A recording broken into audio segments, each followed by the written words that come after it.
Thank you, Frankie. Okay, so now I got to do that all over again because we're not live. Oh, that. Okay. Hey. Happy Saturday, ladies. Good practice. Ladies and gentlemen. Guess who hit the go live button? This guy. All right, so it's your boy, Family Man, aka Uncle Phil. You really gonna do it exactly the same I'm way? gonna do it exactly the same way, Hot. aka Right. Julie's husband, aka is hot in this room, but we matching and it's twin season, right? Absolute victory every day. Check them out on Instagram, right? So this is my first family meeting. You guys, I want to thank everyone for joining and supporting ever since the summertime, ever since I put the Hello Black Man video out. You guys have been supporting your boy, and I appreciate it. And this is just me, again, just living my dreams right in front of your eyes. And it's not for me to show off, but it's to show that if I can do it, that you can do it too. So do me a favor as I'm just introducing this. Like, share this post, share it to your cousin, your auntie and them page. We have a great set of panelists. The poem Woman I wrote about last year in honor of Women's History Month for my school. And this past August, I had an opportunity to shoot a video for it. And because of COVID, I had to switch it up a little bit. So like the people that's in the video, I wanted it to be a lot more, but because of the COVID restrictions, I only had I could only have 10 people. And so, but it is a tribute to the women in my life, both, no matter what race you belong to. And so before we go to the video, we just want to have a conversation. This is a family meeting. We sitting in the living room. Well, we sitting in my room, in our room. You know, we got something to drink here. It's water. We don't do no alcoholic drinks over here. But we're gonna get into this panel. I'm gonna stop talking to somebody else. Name the topic. So the topic, thanks, babe. You're welcome. Is what is the topic, babe? Women in today's society. Oh snap! We're on Facebook. My sister's there, and and so we're gonna have a panel discussion about women in today's society. We have about 6 or 7 questions that we're gonna get into. We're gonna laugh. We're gonna have some serious moments. And again, if you see something, if you hear something that you like, say preach, say amen, say girl, please, say girl, bye, do whatever. Give us some likes, some hearts, some shares. I thank everybody for being a part of this. It is now 8:05. I'm gonna bring my lovely panel in, and they're gonna introduce themselves, and we are gonna get started. So we'll start first at the 12. We'll go Miss Ashala Jones. It's on you. Hi, my name is Ashala Jones. Ashala Kiana Jones. I'm 19 years old. I'm currently a creative writing / screenwriting major, and I hope to use my talents to create like stories about Black people that aren't surrounded of our struggling. And I want to write stories that like are weird and mythical and just normal. So that's my goals. That's why I'm here. So yeah, hi. All right, Mike and Sade. Hi, my name is Sade Maddux. I'm Michael Maddux. We've been married for about 7.5 years. We'll make 8 years in February of next year. Woo. Entrepreneurs, yes. Government employees, parents, 2 kids, homeschooling. Yes. They're matching, and they have beautiful accent pillows behind them.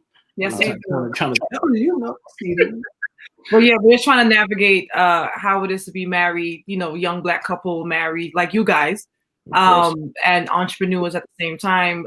Mike has his own clothing brand, Brooklyn Billionaire.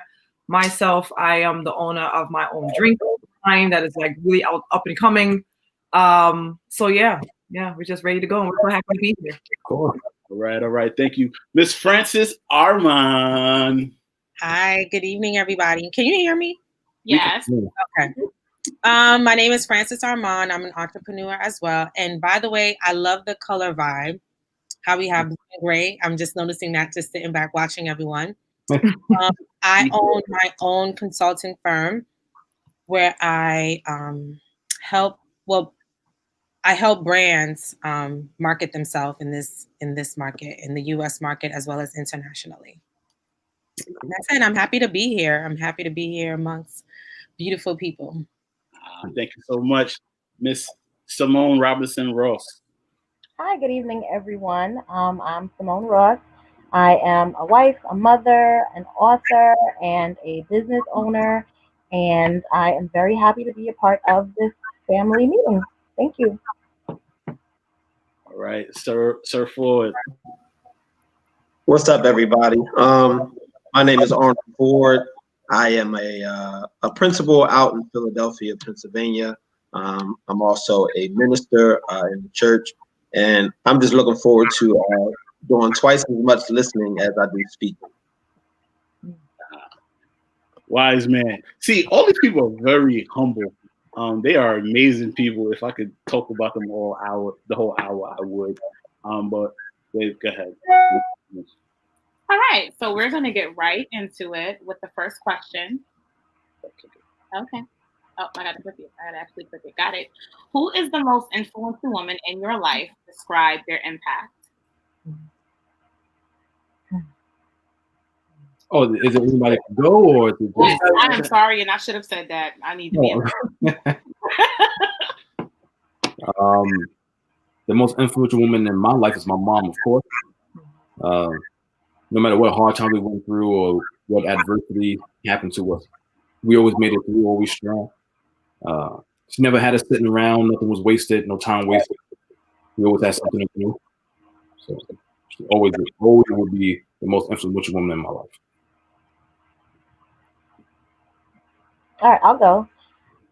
The most influential woman in my life is a teacher that I met in high school, Miss Cardone, and I'm hoping that she's watching on Facebook.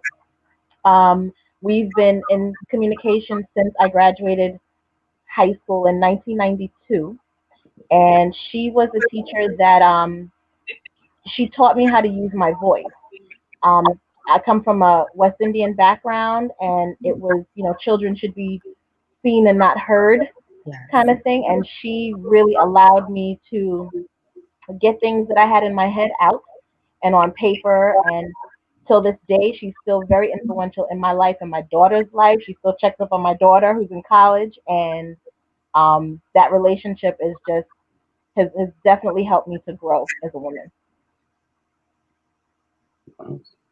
Beautiful. Right. Anybody else? Or did everybody go? No, yeah. Didn't go. Yeah, I can go. I'm sorry. I think that the word influential is going to change. Like, I want to say my mother, but I think my mother is the most important woman in my life. But the most influential woman in my life is my sister. I only have one sister. And I say that just because she set the bar for womanhood in a way that a mother really can't, because your mom is always going to be a mom, but my sister is more of like a peer. So she kind of always set the bar, not only for what to expect, but for what to almost demand of myself when you're dealing with women. We shared a wall. I listened to a lot of her conversations with her friends growing up. I listened to a lot of her conversations with the guys who would try to, get at her. And she just she had such a standard for like how you had to approach her as a person. And just watching that, I mean, it's one thing to like somebody to tell you how to like respect a woman or how to approach a woman, but when you see it in action, that influenced me for the rest of my life. So my sister for sure. If I can just like hop in where you were, because I was thinking about it the same, right? So like we almost conditioned to say mom, right? But for me, I was gonna say if it was somebody outside of my mother, it would be my sister as well. my sister Latavia Chanel Lee she showed me what it meant to work hard. There's a part in the poem that in the video I say there's nothing you can't do, because there's anything that my sister has set her mind to do, she's been able to accomplish. And the way she loves, she like me, you guys know me, I'm mush. I'm always hugging on somebody. I'm always expressing my love. But my sister knows how to, she shows love in deed, in word and deed, more than just like the sentimental, but she shows it in action. And so I know exactly what you're talking about, Arnold. If anybody else wants to share or Francis, I'm sorry. Can I? Yeah. I was just gonna. My mom is the most influential woman in my life because she's had a very big influence in the way that I love, in the way that I express myself. My mom isn't one of those parents who shies away from taboo topics. So she allowed me to speak to her about things that I wouldn't be, like other kids wouldn't normally be open to. So I always felt like comfortable with expressing myself, or I would always go to her and talk to her about things that I normally wouldn't think would be okay to. And yeah, like I've watched her in relationships, whether like negatively or positively, like, you know, she's been my influence in everything. So yeah. All right, Francis, finish us out for this round. I was hoping you didn't ask me. Because this question was kind of emotional for me. The most influential person would be my grandmother, was my grandmother. She raised me, but we had such a bond. She was also an entrepreneur. She was always evolving. And I think that's what I admired about her. She never allowed her age to stop her to do anything that she wanted to do in life. So, and she really made a big impact in my life as well as my sister's life. So I think that would be the person. Well, I know for sure she's the person who influenced me. All right. Thank you guys so much. So this next question is pointed to the ladies in the family. And so I want to know, ladies, if you could give your younger self a piece of advice, what would it be? I'll answer that. Travel more. I think if I can go back, I would tell myself at the age of 18, get your passport and see the world. Like start young, start very young. Yeah, that's the advice, because there's so much you can learn just by visiting other countries. You can learn about yourself. And it's exciting. It's exciting. I think that would be that's definitely the advice I would give myself. Don't wait until later to start traveling. Travel young. I second that. And I think for me, I would say, don't be intimidated by how big your dreams are. Take that leap of faith, jump out the window, do it. There are many things that I have a tendency, he knows, that I have like this big dream, and I'm like, babe, you're gonna take over the world. I'm gonna do this and I'm gonna do that. And then I would sometimes get intimidated by it, or I would start it and I would stop and move on to the next. And I think it started from when I was younger. I had a lot of aspirations to do certain things, and I didn't quite finish it or do it because I was intimidated by it. So definitely, if I can go back, I would say, girl, do that. Go ahead and do it. Don't be afraid of it. You won't regret it. So what Sade just did, she just dropped a bar when she said, don't be intimidated by your dreams. So anytime you hear something that you like, I'm a poet, so we dropping bars. We can write bars in the comments, give them some hearts and likes. Shay, don't do that to me. Don't shade me. I saw that. Because she's like, oh my God, Mr. Lee, this is not school. But so what? As we continue on, Shay, if you want to, or Mr. Ross, chime in on if you could give your younger self a piece of advice, what would it be? Well, I'm still young, but my younger self, I would just tell myself, like, you are the sun. and it's okay to be selfish. Like growing up, I saw a lot of my the women that I look up to cater to men, or like consistently give themselves, or like, you know, just not be selfish where they should have been. And the younger me, you know, when I was in high school, we were like obsessed with like what boys thought, like getting attention from that boy, trying to fit what he wanted me to be. And I would just be like, it's okay to be you and be selfish and figure out who you are. And then when it's time, the right person will match who you are and appreciate who you are. Because all the time that I was trying to adjust or create another version of me for somebody to like, I never got to know who I truly was. And I'm figuring that out right now. So all the time that I spent trying to be somebody else, I could have been an actualized version of myself, you know, more sure of my goals. But it's fine that I'm figuring that out right now. But when I was younger, I wish I would have told myself it's okay to be selfish and focus on you right now. So yeah. So I would say if I could give my younger self advice, it would be to slow down. You know, I think that when we're younger, we want to be at every party, in every circle, in every relationship. You know, we want to be in. And then you get to a point where you realize it's exhausting, you know. So I would say just slow down, just, you know, take time to figure you out and actually enjoy everything. Enjoy that meal, enjoy that movie, enjoy that relationship at a slow pace. You know, just give yourself that time to do that. And if I've learned nothing else in 2020, it's that sometimes you're forced to slow down and just step back and just realize it's okay to sleep an extra hour, or, you know, take some time to just read or do nothing at all. But, you know, that comes with experience and age. You realize 20 years later, maybe I should have just, you know, pumped the brakes a little bit. I definitely agree with all of you.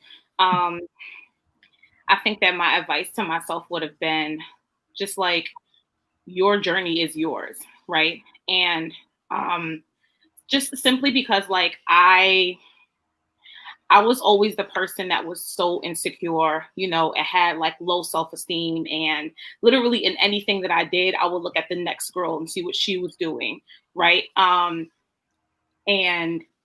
like, especially when I was in college, it took me like longer than it should have to graduate college, because I had to work and all these things got in the way, life got in the way, right? And so I was just even telling this to my students, like, your college journey is going to be yours, right? You might not do the 4 years in 4 years, right? Like, and that's okay.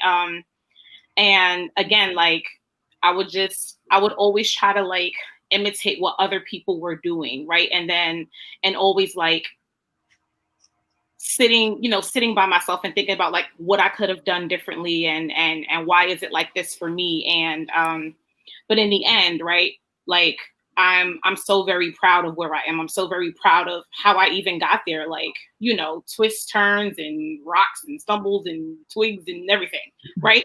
Like tripping over everything. I'm very proud and like grateful and thankful for like where I am, and again, how I got here. Of course, I can't imagine it going any other way, right? And so again, like just telling myself, like your journey is yours, right? Like whatever is happening, this is what's supposed to happen. This is your journey, right?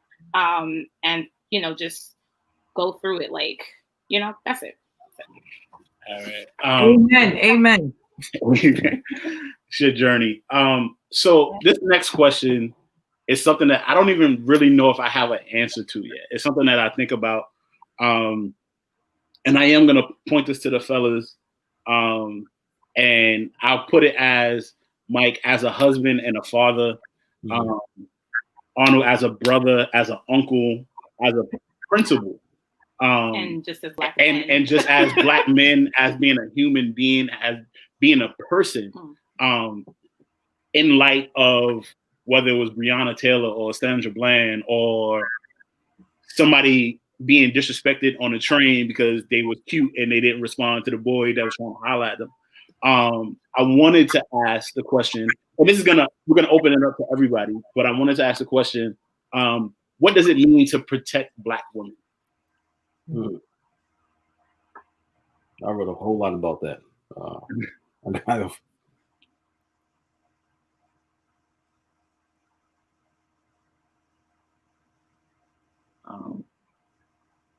Oh, Mike, are you? No. Oh, so one of you guys could start it off, or we don't got that many men here. So. Yeah. They got rock, paper, scissors, something. Bro, you want to start first, or would you like? I don't want to really sound cliche, right?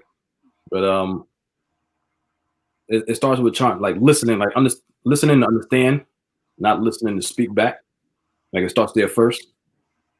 I can't speak for the masses, but Black women mean a lot to me. I got a Black mother, I got a Black daughter, Black wife, Black friends, sisters. It keeps going and going and going. So everything that they physically have to deal with, we don't understand that pretty much. We got our own struggles. We don't see what the women go through. So when you have to realize how hard their plight is, and you start to listen a little bit more, it's rough. I grew up in an era when things were just a little different for guys my age, right? See a cute girl, you be with your boy, she don't say something back, and you might hear something a little different. But you see how they react. It's not the best thing that you see, But I don't know. It's I wrote a lot, but it's different to physically speak on it, being that I was in that space at one time, and now as a husband and a father, it's completely different. You see the how can I break it down? Like you see the detrimental effect that it has on girls and grown women when you call them out their names or treat them a certain way. So it's a little different. It's hard to talk about it now. It was easy to write about, but now to physically speak, it's like, so it's a little different on my part. Mr. Ford, if you don't mind, go ahead, chime in, my man. Yeah, of course. I agree with everything you said. When I look at this question, I think about a lot of the conversations that I've had recently with some of my white colleagues and coworkers and friends. And it's one of the most frustrating things to do is to have a conversation with someone, tell them about, just for example, white privilege, and for them to deny that it ever exists, right? When they deny, it's a feeling of frustration that I feel as a Black man, just like, how do you not recognize that you have this privilege? But a lot of times men are perpetrators of that when it comes to women. Like, we have to understand that, yeah, we have a lot of disadvantages as Black men, but Black women, that's almost an erasure. A Black woman can walk into a space, feel discriminated against, and have to do this weird navigation in their mind, like, is this because I'm a woman, or is this because I'm Black? You know what I'm saying? So I think that there's a level of humility that we as men have to have with being willing to listen to how women want to be protected. Like, even in this conversation, we can't monopolize and say what it means to protect Black women. Right. We got to take a back seat on this and listen and let them tell us this is how I need to be protected. Because the first thing we think about is physical protection. There's an emotional and spiritual protection that Black women deserve, and that all women deserve, right? But particularly Black women, and we have not been taught how to do that because society is not teaching us how to protect Black women. Society absolutely teaches us to disrespect, disregard, and forget about Black women. So we got to be humble enough to listen to how they want to be protected. And then the way we engage them, the way we approach them, the way we present them in life, in our social media, all of that. We have to be very deliberate about how we engage with women overall. So with that, I just want to listen to what the women have to say. For sure. Can I chime in on that? That was said very well, my brother. That was so very well. And I also, the load is very heavy being both Black and being a woman. And then to put those two together, it's a lot to endure. And honestly, to go for what you said, the Black race itself is oppressed. And being a Black woman is almost like sometimes we're oppressed by the oppressor. You see what I'm saying? Because if the Black man doesn't protect the Black woman, it's almost like we're being oppressed enough within our own race. So we don't really, I think it's one thing to, the whole world needs to respect the Black woman and respect the Black race. But I see it sometimes on social media, for instance, where I just see some counterparts or some Black men are just outright, and I'll use an example, and I'm not even into all this trivial, TMZ stuff going on right now, but for instance, the latest thing that happened in the media with this whole Megan Thee Stallion and what's his own name? Tory Lanez. Right?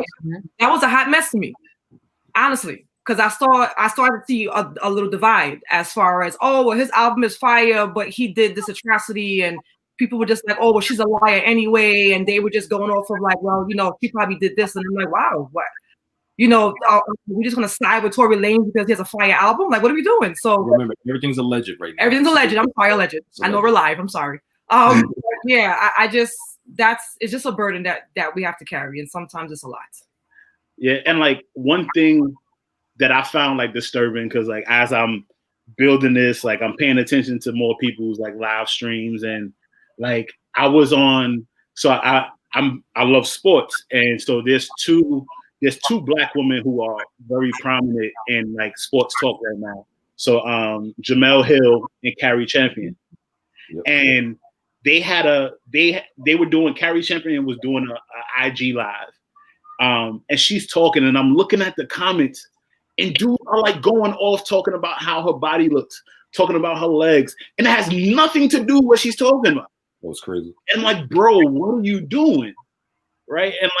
And I'm not a father yet, but like the way I'm protective, I was with Shay a couple weeks ago, and she hopped out the car, and I seen a dude standing on the corner. I was like, I wish you look at her stupid, right? And so like it's how we treat our women is going to show the world how they should also be treated, and listening, and also like I have the opportunity as a teacher.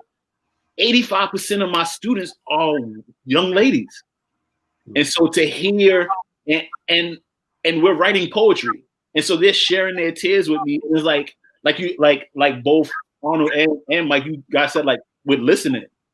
And like, as a husband, babe, you hearing what I'm saying, right? Are you listening to what I'm saying, or are you just hearing it, right? And like learning like what's not only what's being said beyond the words. Anybody else want to chime in? Can I just chime in? So what Mr. Ford said was very interesting. And you don't really hear a lot of men talk about the protection outside of the physical. I think that a lot of women feel they need a safe place to land, right? And so whether that is emotionally or spiritually or physically, like you need to feel safe with your partner, your brother, your father, whatever it is.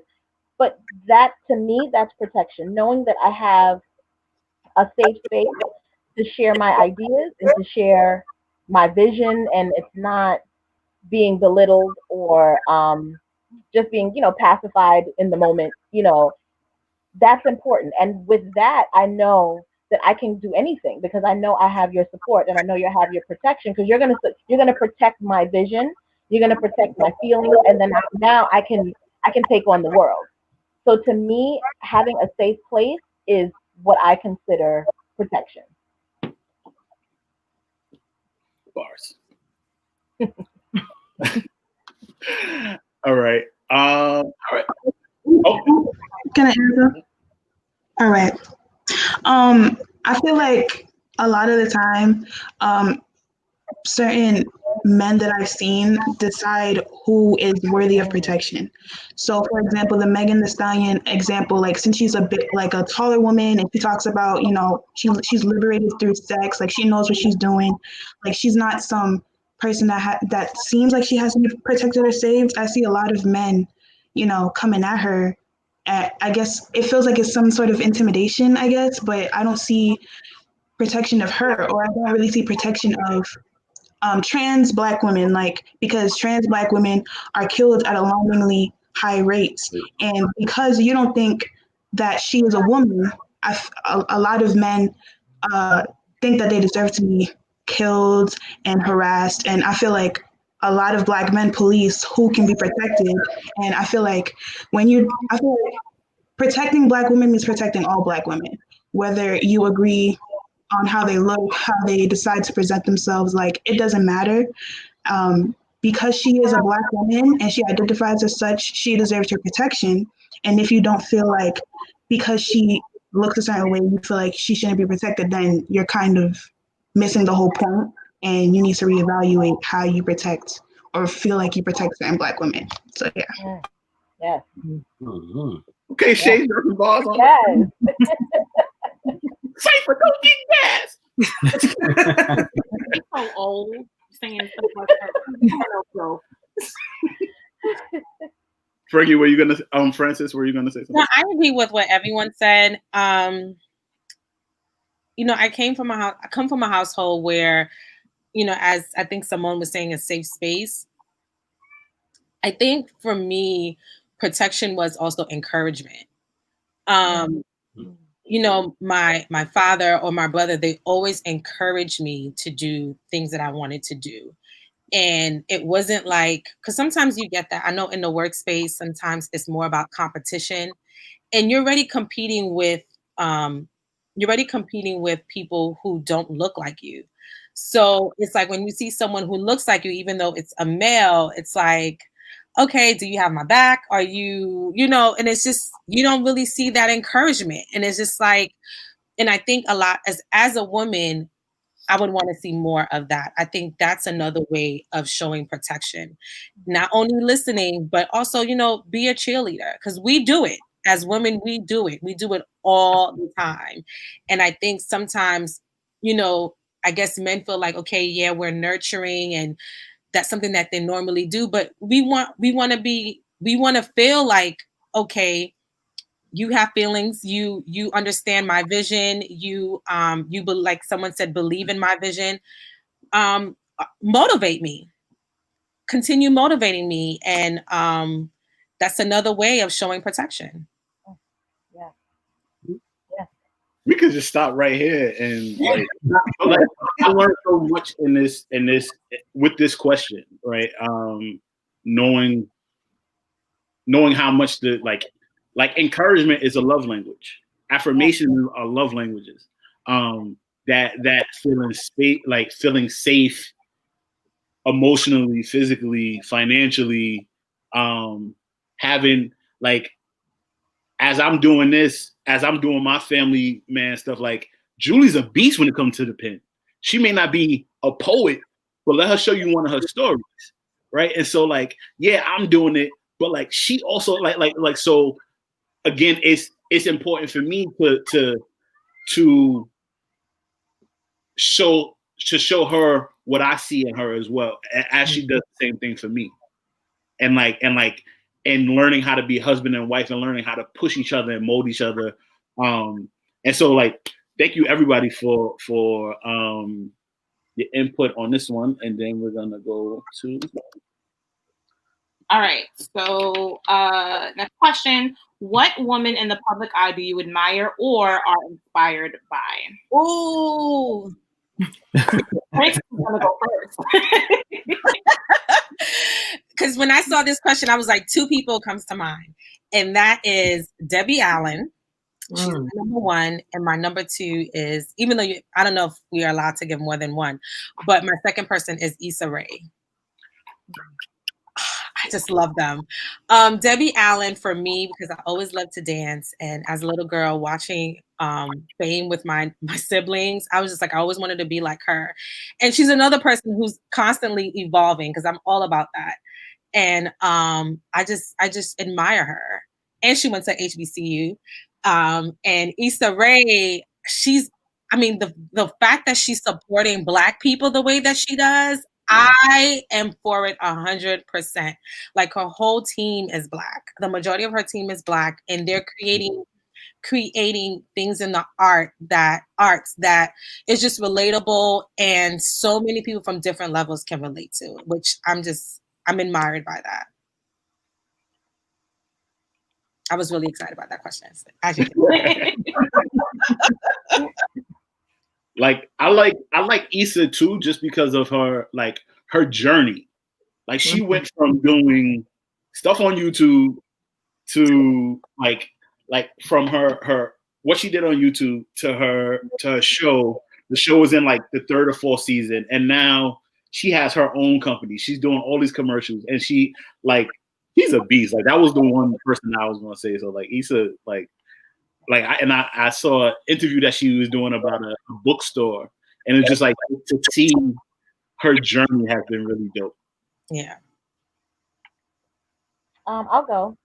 So I'm sure that I missed quite a lot of this person's journey. But I just found out who Tamika Mallory was like within the last 7 or 8 months, and she's my woman crush. I'm short, thank God nobody can tell by me being on computer. But I look at her and I listen to her speak, and I'm just like in awe because she's tiny, but this voice and everything that she has to say is just so big and so powerful. So I admire her. She's my woman crush. I'll go. I'll say for me, it's always been I'm a little eclectic, so I've always been inspired by Rihanna. She's very unapologetic. She's very confident. I admire her hustle 100%. I remember when she was this little Bayesian girl dancing in the sun, and to see how much she's grown with all of her businesses and just how dope she is. Rihanna all day. That's the Caribbean side in her. Yes.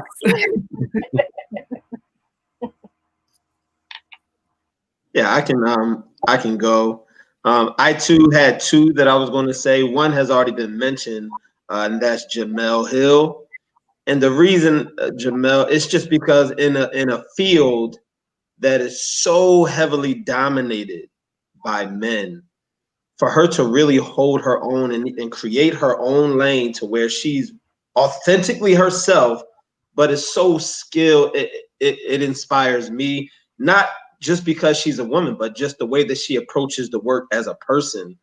That is a woman that I really have a lot of respect for. And then Phylicia Rashad, just because of all of her biggest work, right? Her life. If you think Phylicia Rashad, you think Claire Huxtable, and as much controversy as is around, Bill Cosby, like the grace that woman carries with her, just her presence, right? When she walks to a room, when you hear her speak, like I just want to sit down and just shut up and just listen to Phylicia Rashad talk, because she carries so much wisdom and grace with just her presence. So I say Jemele and Phylicia. I'm a child, man. I don't really have a woman celebrity that I admire. I admire my wife, of course, and a few people that I worked with. So some doctors, some social workers, leading the fight to normalize mental health. Those are my celebrities.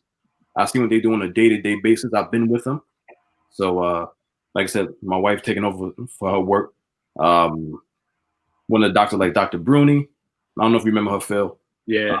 Sayuda, Lisa, my girl Beswick. Just those are my celebrities I see on a day-to-day basis that just keep everything running for me. So those are my celebrities. Shout out to Sayuda. Shout out to there's so much to be said. Like for me, the greatest quality in any person is confidence. And one of the things that all these women have in common is the confidence that they have when they walk in a room in whatever field that they're in. Like I remember when I was student teaching and Julie was teaching already, I did some hours in her school, and I watched her command the classroom. And so that confidence hit different. It was you know what I mean? the baby hairs and at that time she had the bob. I love the bob, right? But like the confidence that she commanded her classroom with hit differently, right? And so like I think that's something that that is intangible, that can't be seen, but is so valuable when it comes down to like admiration and being inspired by someone. Thanks, Shay.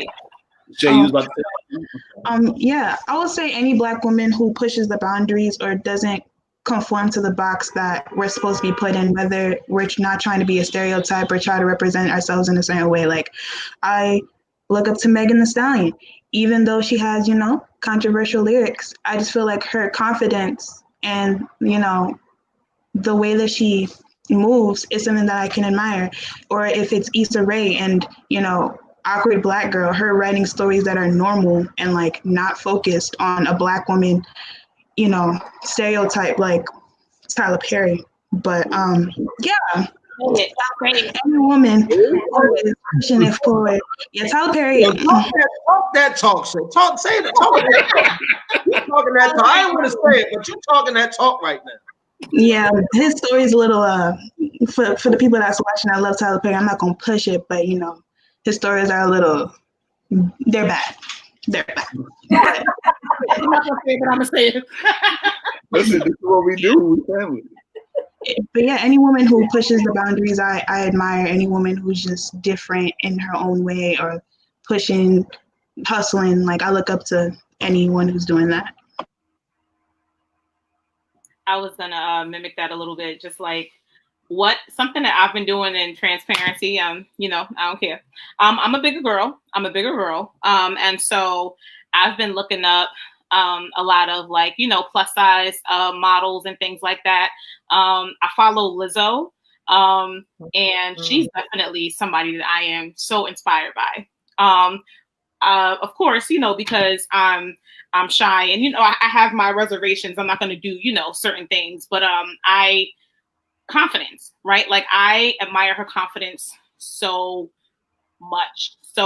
I was even reading an article one day and I didn't know that she had even named how much she weighed, right? People don't do that. I'm saying people, right? Outside of women, people don't do that, right? People don't name how much they weigh, and her weight is there.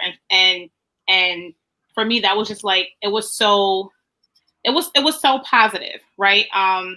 You know, so yeah, any plus size model, singer, actress that's just like out there doing their thing, living in their own body, I'm inspired by it. So just looking at the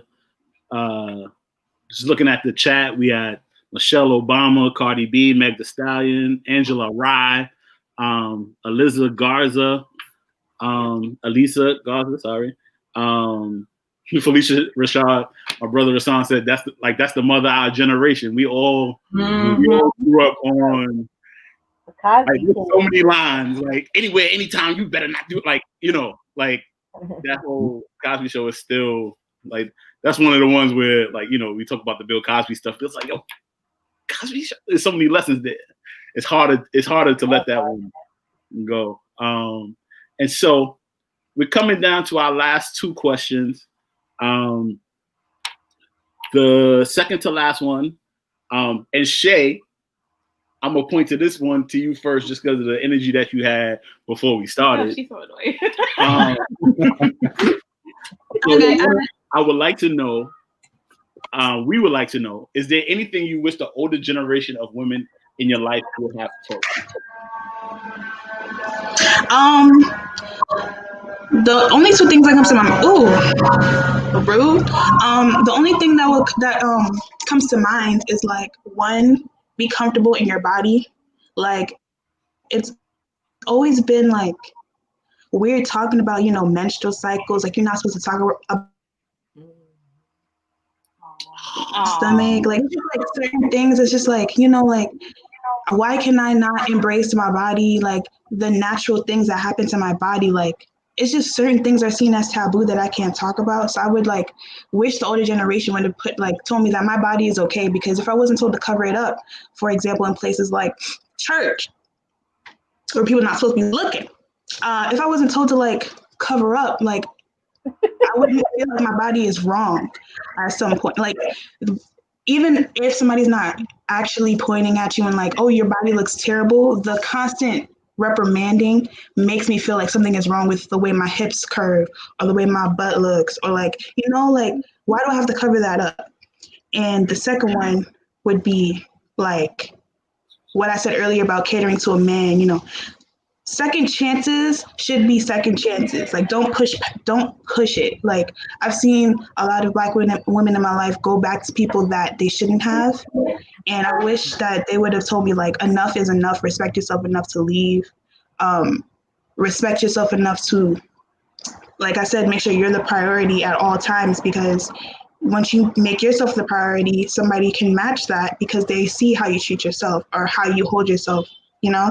So a lot of the time, I've just seen a lot of people that I love be like treated wrong, and it made me think that it was okay to stay in situations that weren't ideal for me, because love is black love, or a Black woman's love, it's been taught to me that it's like unwavering, or it's like really strong, or like a Black woman, you know, she stays by her man, like, and it's just true, but like at some point it becomes abusive. So like, talk about women, like talk about boundaries. Like, let's talk about boundaries. Yeah, that's what I wish the older generation would have taught me. Oh, I'm about to die. That's my child. That's my child.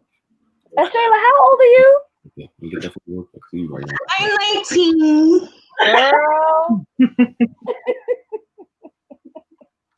Oh, That's my child. wow. Like you said so much. Would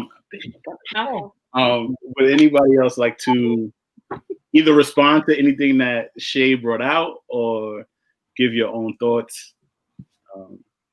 I like to go. Good. Thank you. I definitely wish, like, especially if we're talking about sex, I wish that the older generation of women in my life, be it family, be it teachers, whatever, right?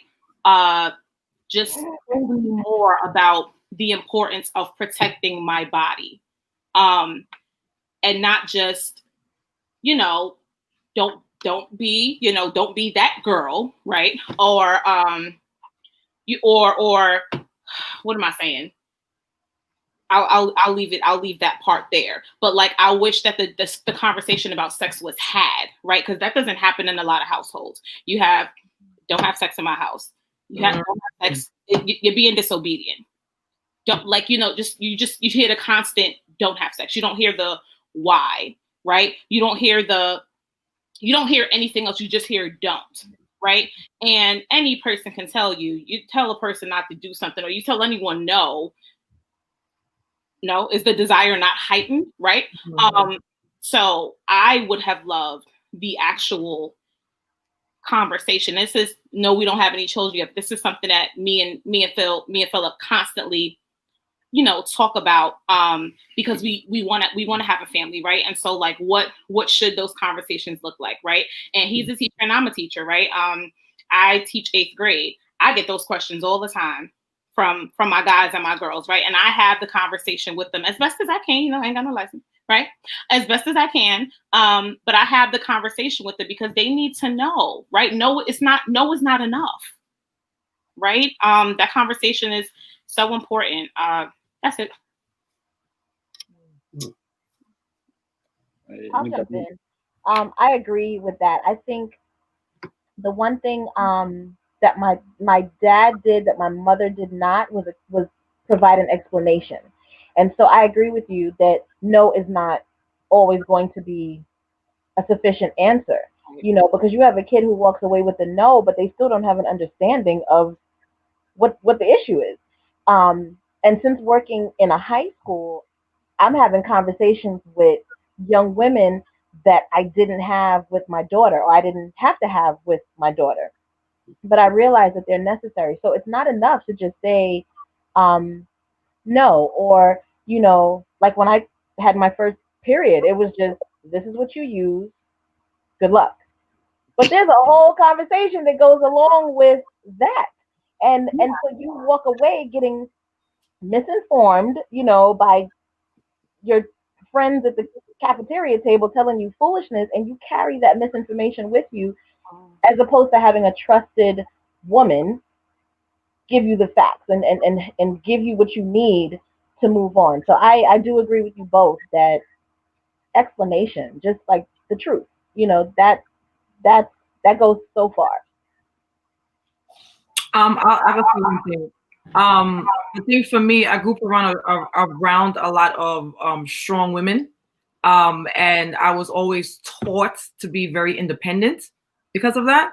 And I wish that I was told or taught, when you get older and you get into a relationship and you get married, how to be a partner, how to be a wife. I think a lot of Black women, especially, we're just taught to just be like, you got it, go get what you got to get. This is yours. And it's kind of hard sometimes to have to lean on somebody else. I feel like it's something that we just embody. It's almost like Darwinism. I don't know. Like, it went down through the ages of Black women where we're just always very independent, and we have it struggles to depend on our counterpart. And I had that struggle.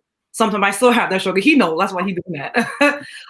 Be a wife, and I have to lean on him sometimes, but I'm not used to that. I don't see that around me. So, I don't come from a household of husband and wife marriage with my parents. I come from a single mother household. So all I see was my mom, doing what she had to do. And I think the only person in my life that actually kind of sat down and kind of told me a little bit of tidbits was my grandma. And one of my aunts who's been married since I was yay high, and I saw their relationship. Shout out to Anya Sandra. And seeing her and my uncle be husband and wife taught us and me a lot.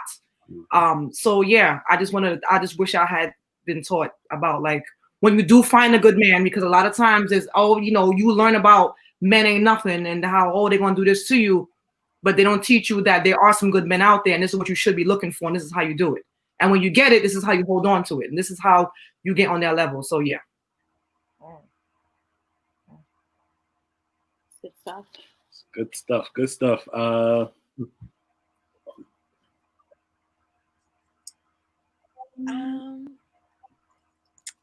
don't know. I just honestly, with this question, I can say that I've been blessed to have women in my life, my mom, my grandmother, my aunties. They were very transparent with me. Very. I grew up in church, but some of my relatives are not. They didn't grow. I mean, we all grew up in church, but some of them are saved and some of them are not saved. So I was able to get both perspectives on just different issues on life. So I really don't know how to answer this question, because if I had a question about anything, I can always go to my mom. I can always go to my grandmother. I can always go to my aunties, and they were just honest with me, like blatantly honest. They wouldn't sugarcoat anything, and I think they did that because they just know because of their experiences, they didn't want me to make the same mistake. And if I did make a mistake, I knew that I can go to them and they can just sit down, like how we having these this family meeting. We would have family meetings and we would just talk about it. So I'm still learning, and as I'm still growing and learning, I'll talk to either my older sister or my mom and just ask questions. So I don't know. I wouldn't know how to answer that. I'm just thankful for that. I'm just thankful that I had that where my family was just very honest with me. I think that's the blessing that you don't know how to answer this question. Because you feel like, you had what you needed. So that's beautiful. And that kind of like segues into the next question. Everybody answer? I'm sorry. Did anybody else want to address this question before we went to the next? Honestly, I'm good. Shay, you got another bar for us, or you gonna let us cool on? She's chilling in front of her China cabinet.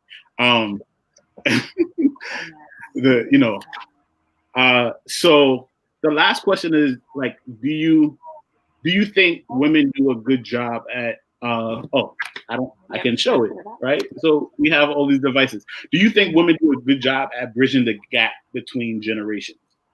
And so, well, okay, so Frankie, you start us off because I'm gonna say, well, it seemed like that happened in your household, but then you shook your head. It happened in my household, yes. So I know the difference. I definitely know the difference.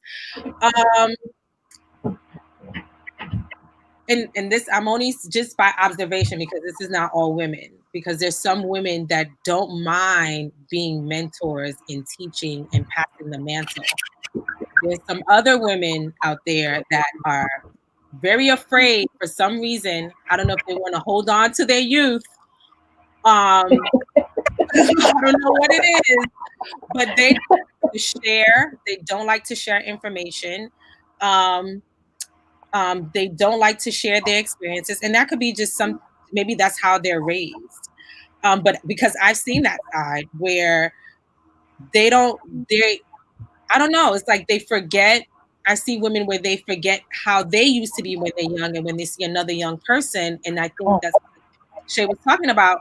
They don't really talk to them, and it's like, wait a minute. You were her age at 1.2, so there's so much experiences that you can share with her that she can learn. So I do feel like there are some women that don't know how to bridge the gap, and then I think it's just various reasons, and that's something that now I feel like with this generation, they're more open. Where they ask a lot of questions, because I see that with my niece. She asks a lot of questions, and so I want to be able to pour into her. So so just like what was given to me, I can give it to her. And I think that's what's just lacking. It's just like some people, and I don't know. It's not even about, maybe it's the difference between education level. And I'm just saying, this is just observation, just living life and being around different people. Sometimes people might feel, well, I'm not educated enough, and my daughter or my granddaughter went to college. What advice can I give her? What can I pass on to her? And then you see, then there's a difference in gap there, like just information not being shared. So the whole point is, some people like to withhold information for different types of reasons. That's my take on it. So I want to agree with Francis, and I think for some people, I'm definitely not speaking for all women, but I think for some it's shame, right? And so they don't want to have to speak on their experience or their journey because they're still ashamed of that experience or that journey. There's a meme that I see on social media all the time that I love, and it says, "I never lose, I only learn." Because no matter what happens, you can either take it as a loss, like that relationship, that job, that whatever didn't work out, but don't look at it as a loss. Look at it as a lesson, right? Because it's going to prepare you for the next level. So sometimes I think the older generation feel like we don't want to talk about that. We don't want to talk about whatever that bad thing happened. I only want to tell you the good steps that I followed, which we all know is totally unrealistic, right? But if I just talk about the good things, then that makes me look a certain way. Instead of just saying, listen, I've made some missteps. I've said things that were wrong. I've done things that were wrong. And I'm okay, and I've learned from it. And let me let you know so that way you don't repeat those same things. So I think sometimes they're dealing with their own shame, and so they can't get past that in order to pass on the lesson because they're still looking at it as a loss. Yeah, Shay. I feel like certain people that I've come in contact with, it's been easier for me to get certain like pieces of advice. I went to IHPCH, and a lot of the women there were very open, and they spoke to me. I used to come into the office asking like real questions, and Miss Ross would be like, no matter what she was doing, she would always take the time to answer my questions. My mom, like I said, has always been open with me, but I feel like in certain situations, in certain households, a lot of the time, girls are shot down and it's like, you should know this, instead of sharing the information. I don't know if it's like some mothers see themselves in their daughters, but it seems like it's really easy for, girls to go without the proper information or get chastised and be told that you should know, or like, this is your responsibility, this is what you need. Like, it's a lot of finger pointing. And especially in households where there's like a daughter and a son, there's differences in that relationship. With me and my mom, or like with children, daughters and mothers, and daughters that have brothers or whatever, like, you develop a sort of, you're expected to mature faster than a boy would, I feel. So I don't think that, I feel like it's getting better because a lot more people are open to talking. I'm open to talking to people younger than me, but I feel like we have ways to go because I still see some women being aggressive or mean to other women, to young ladies that are making mistakes, instead of being like, hey, maybe you shouldn't do that. Like, instead of being like, you should have known better, it should be like, here's how you know better. This is how you go forward. So yeah, that's my answer. I've been blessed to be around a lot of women who give me lots of words of wisdom. Sometimes they do it a little pompously, but I learn a lot from them. I do agree with Francis. There are women who kind of, they're just like, it's none of your business. I don't want you to come in my lane. But I also agree with Ms. Ross. In my line of work, I come from nonprofits. I work in a high school. So I am it's almost like a job coach for high school students, right? I have to now talk to these young women and young men of color and to say, hey, this is the mistakes that you should not do. This is how you should go about doing X, Y, and Z. But I learned a lot I leaned on my past to help motivate them. So I agree with Ms. Ross. I'm not gonna like sugarcoat it and paint this perfect Picasso, like everything in life is okay. You're gonna make mistakes, just like Julie said, your journey is your journey. So it was a lot of post-secondary readiness. So for the most part, everyone's not going to become a doctor and a lawyer. And, some of them are going to end up in Ivy League. But I think for me, I had to really sit back and say, wow, I had a lot of good mentors in my life. And I had to pull from what they did with me, especially bosses, what they did for me and how they molded me to become who I was as a director. And then I can take that same knowledge and give that to whether it be my staff or it be, those little high school kids. I don't want to say little, I'm sorry. The high school students who will one day, lead the world. It's a blessing to be a mentor. Blessing. I would love to, and I feel like everyone should be one to, kick some knowledge to the younger generation to say, hey, this is where we are, this is what we did, and this is where I think you can go with my help. And if you don't want to go that way, it's okay, right? So yeah. It's a blessing to know that people trust you in that way, right? Like, as a teacher, as a sister, as as an auntie, as a friend, as a best friend, it's just a blessing to know that people will come to you for those kinds of things because they feel that they can, right? And unfortunately, every woman doesn't feel like that. It's no, my business is my business. I don't know what to tell you. You got to learn it for yourself, right? And I don't know, like I love that my students come to me and ask me questions about things they don't know, or want to talk to me about things that they don't think is fair. Or I've even adopted some of Philip's students, hi Shay, right? Who will hit me up like, listen, like I need to talk, right? And knowing that, even if I'm busy, I'm gonna drop everything and do my best to give some of my time and to give my brutal honesty, right? Yeah, like some women are just not open to doing that, especially older women. I feel like a lot of older women are quick to judge. Mm-hmm. So quick to judge you instead of sit down and talk to you.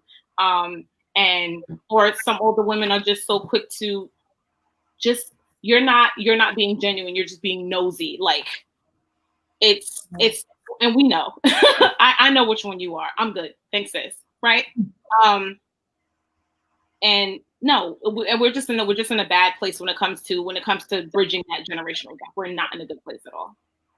So a lot of that is jealousy. That's what that is. Yeah. I got it hard right now. I'm struggling.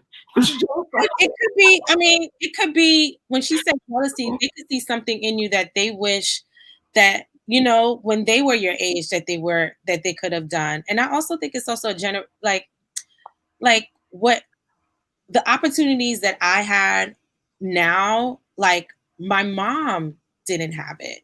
She didn't have, because during that time, like growing up, it was just different. So we also have to look at that. Like I know Sade said something where in the Caribbean culture, you're not supposed to speak, you're supposed to listen. So it's just like you're raised that way. So my mom was raised that way. Right. But she's like, okay, and I have to understand that if she's like that, that's because that's just how she was raised. And I think it's also just when you look at generational gap, you have to also look to see what was going on at that time, because it's totally different now. Totally different. Like, I mean, yeah, I was raised to be vocal, but I also the women in my family are very reserved. So, you know, if I see another person like very loud, I'll be like, you know, I have to remember that's just how I was raised. You know, at first I'm gonna take aback about it because I'm like, wait, no, you're saying too much, but different household. So I have to learn to be like, okay, that's not me, but be open. And I think that's what it is. A lot of people are not open to accepting this new way, accepting someone for who they are. They want the person to be like them. And you can't, you can't do that. Somebody in the can you wait? Let's take it. No, go up. Huh? Go up. Let me see the comments. Somebody in the comments wrote, but how can they teach you what they weren't taught themselves? And I feel like that goes back to, I think, Ms. Ross, you spoke about women feeling ashamed, right? And probably not having people there to, you know, to lead them and guide them and talk to them and be there for them. So I definitely I can see that. And I think like one comment I would make, and just like between generations of no matter what gender we're talking about, is I think it has to be a willingness on both sides. Mm-hmm. If one side is saying you don't know nothing, and then the other side is saying you don't know nothing either, that's going to be still mad at the end of the day. And not knowing nothing together. And not knowing anything together. Mm-hmm. Rather than acknowledging the older generation for being through some things, and like, so talking about our grandparents, like I often, like, we were just watching Lovecraft Country, and it talked on like Emmett Till, and it talked on like the Tulsa riots. I don't know if I could have lived in that generation. You had to be a different kind of strong back then, and so I think that's also like, and sometimes it attributes to how frank they are. It sometimes attributes to like why they're so reserved, but there's also like fruits and nuggets that came from that I don't know if I would have been able to go through. And so I think there has to be a conversation, rather than like when my parents Black, got in trouble, you got a beating, right? But when they stopped giving me beatings, but actually talk to me, that's when I started to learn the lesson, right? And so like discipline is important. This discipline with the explanation behind it as well, I think is very, very important. I want to, not to put you on the spot, but Sir Ford, if you want, you could chime in, and then we're gonna move on to the next segment. Yeah, for that part of the conversation, again, I was just trying to be a listener, just because I think it's a slippery slope for me as a man to comment on what women are doing or not doing well. But I do think that everything that I was thinking has been raised already.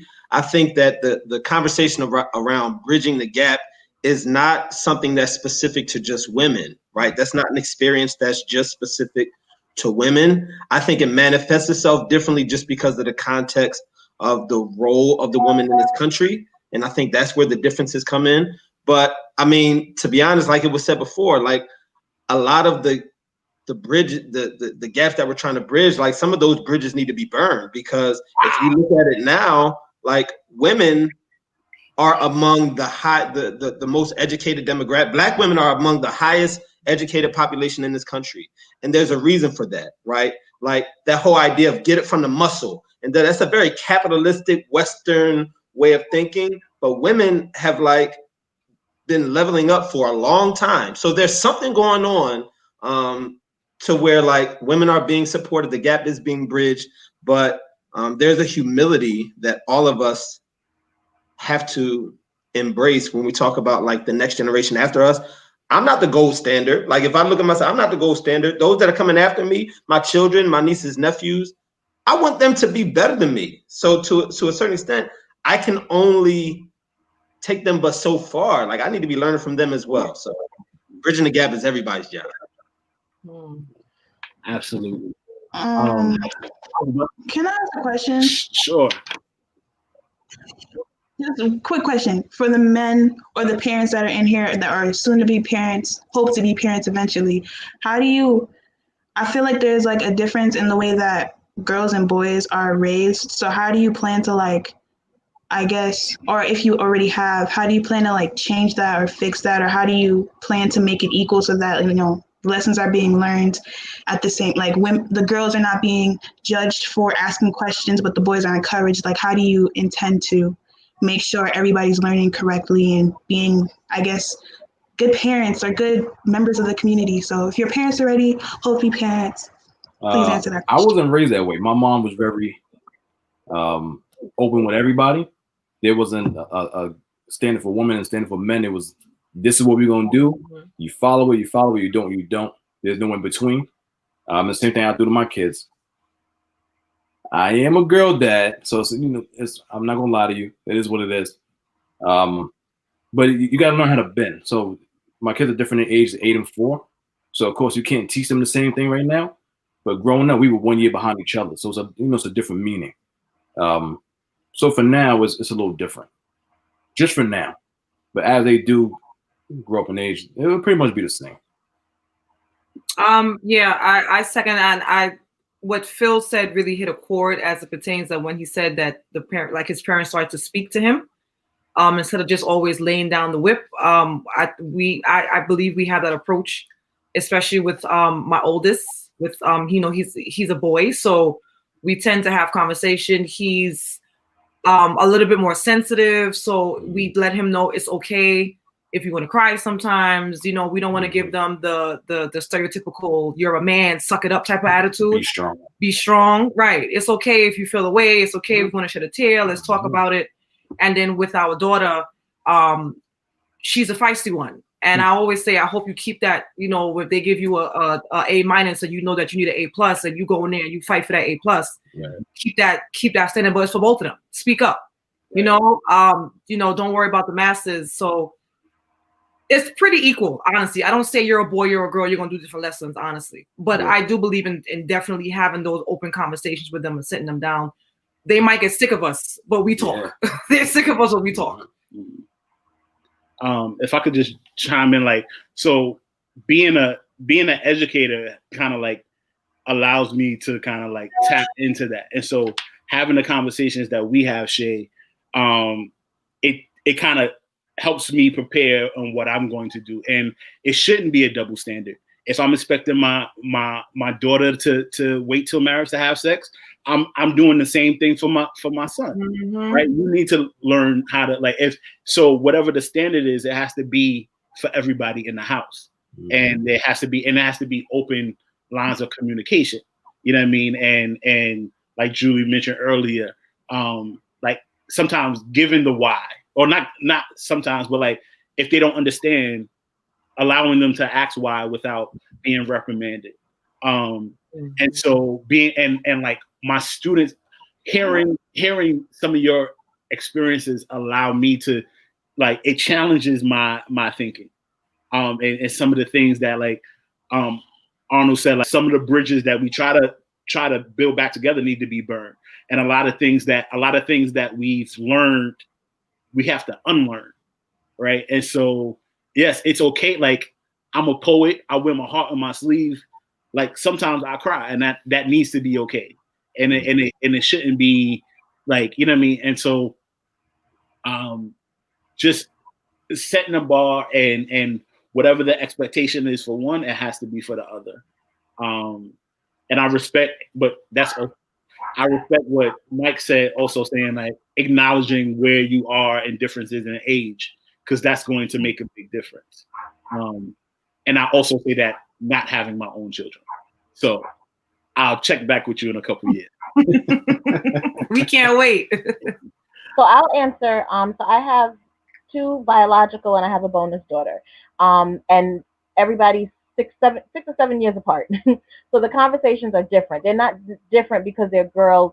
There's 2 girls and a boy, but it's different based on who can handle what at what stage of their life, right? So I'm going to talk to my 21-year-old about certain things, and then the 28-year-old about something totally different, and then the 13-year-old, he's not ready for those conversations. So my husband and I base it off of who's ready for what, but I agree, Mr. Lee, I'm going to tell my son the exact same thing, because he's going to date, and I need him to understand how to treat a young lady, and I need my daughter to expect that same treatment. I need them to have, certain standards when they approach another person. So the conversations will be the same. It's just that different times in their life. Yeah. And just like the conversation of, like, and thinking about, if we're talking about, like, relationships, like learning how to be a friend of the opposite sex without it always being about relationship. Right.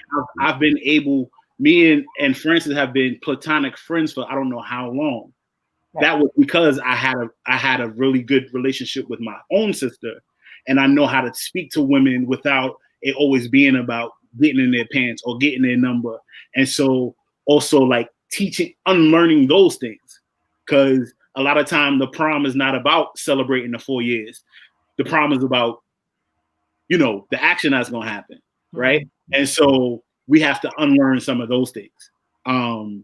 My sister said family meet and run along. It is like, I intended to cut off like 5 minutes ago, or 10 minutes ago, but it was getting good. And so I do appreciate, Tavia was my wrap it up box just now. I appreciate everybody's time. Thank you for everybody that stayed with us the whole time. Now I'm nervous because I'm about to share my baby with you all. Again, this poem is my tribute, my ode to women. I'll play it. We'll have like a short 5-minute like debrief. When you view it, give me some likes, give me some bars, we'll talk about it, and then we'll go and enjoy the rest of our night, huh? Yeah. So I'm not gonna say that. I told them about that. All right. So without further ado, thank you for everybody that's been in the comments. I am going to share my screen and present to you. Oh, guys, you can see it? Not yet. No? Okay. Oh. You with me now? Yeah. Something's coming. All right. So I present to you women.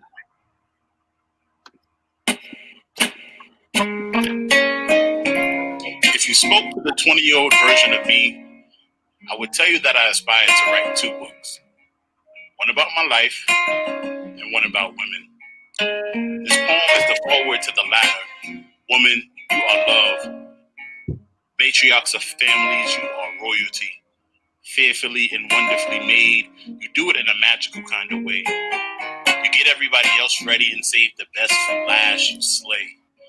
Whether it's a messy bun bald head, locks, lace front, or 3-hour braiding session. You are beauty in a world filled with too many beats. This poem is an apology for every man that couldn't appreciate your beauty without making you feel like prey. I'm sorry society taught them that they should be hunters, so their approach is lying on the prowl. They don't know your worth. They don't know that you have teeth too. They don't know that you said what you said, and your no doesn't mean maybe. It means you don't need a man to solidify your fly. It means you don't need help putting your crown on. If you spoke to the 20-year-old version of me, I would tell you that I aspired to write 2 books. One about my life and one about women. This poem is the introduction to the latter. It's a song, an anthem about everything right in the world. Its melodies sing appreciation for things men could never do. The way you make feasts during famine. You never run out of ways to make $1 out of 15 cents. It don't make sense. The amount of families you carried on your back. You are mother, auntie, best friend, and sister. You are innovator, the way you create. Gardener. You water and till messy, smelly souls till flowers bloom. You are magician, the way you can make fear disappear. Your love turns timid into triumph. You put the oomph in try. You don't try. You do everything you set your mind to. Never allow the glass ceilings to stunt your growth. You are sun, made to rise. Star, everything about you shines. Counselor, advocate, prosecutor, defense and judge. Boss, crybaby and thug. Woman, you are pillar, post, and platform. Not to be stepped on, you possess the power to uplift everything around you. Your words bite, heal, humor, and save lives. Your wisdom set the captive free. The 20-year-old version of me told someone that I aspired to write 2 books. One about my life and one about women. What would you write about, she asked. This poem is my response. I would write about you.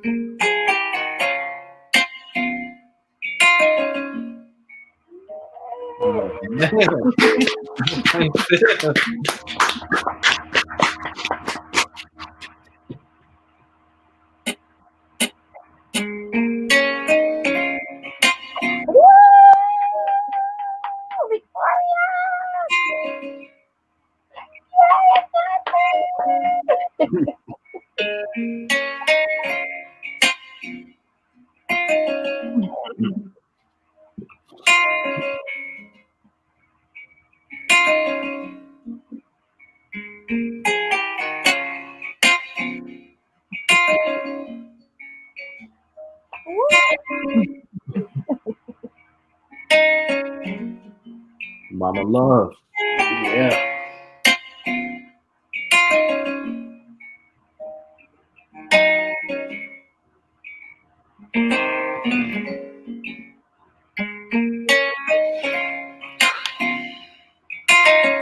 Man. All right, Phil. I had a little tear. It was so cute. It was beautiful. It was beautiful.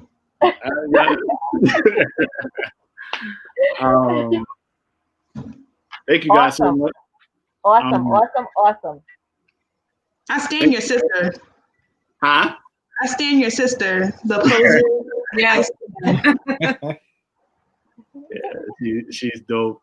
Shout out to Brian Williams and Zamar from So Be It Productions. They did the video. They actually allowed me to use this wonderful StreamYard platform. Thank you to the entire cast. It was important for me to have the ladies featured and for everyone to know everybody's name at the end.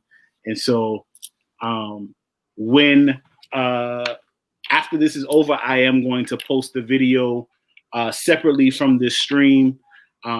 Just tell everybody to watch to the end so that the entire cast can get their love. I want to say to each of you, Ashala, Mike, Sade, Francis, Simone, Arnold, thank you so much I'm not saying here. Thank you, baby. Okay. Like, I mean, I'm gonna thank her differently. no, don't do that. That was Hey. hey.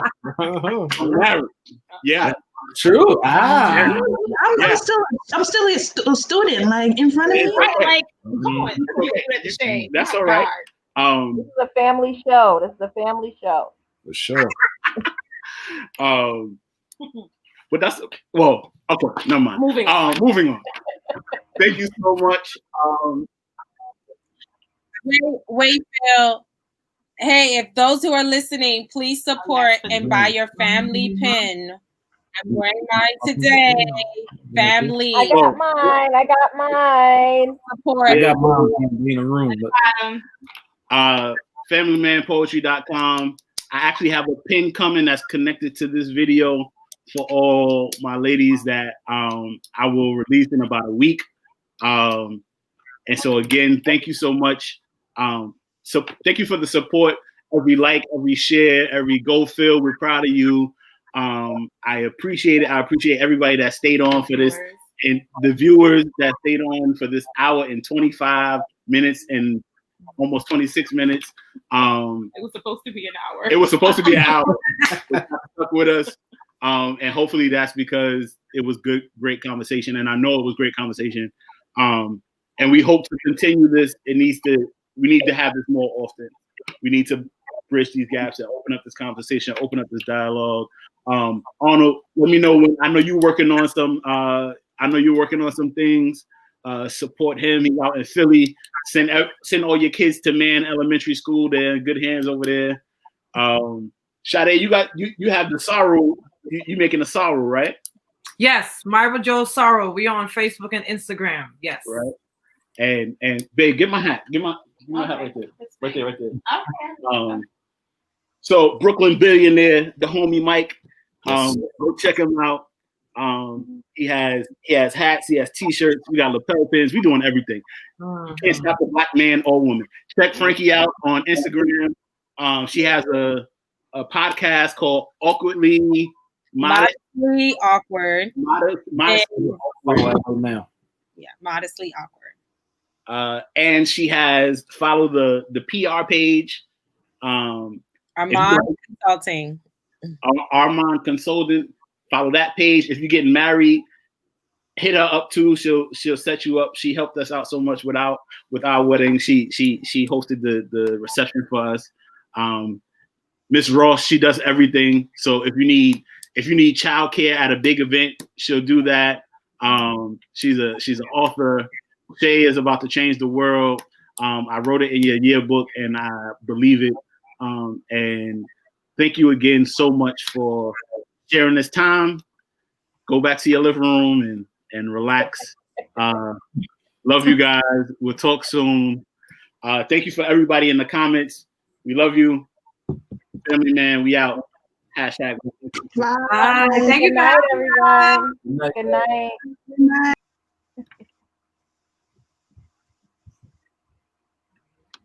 So do you shut it off, Phil?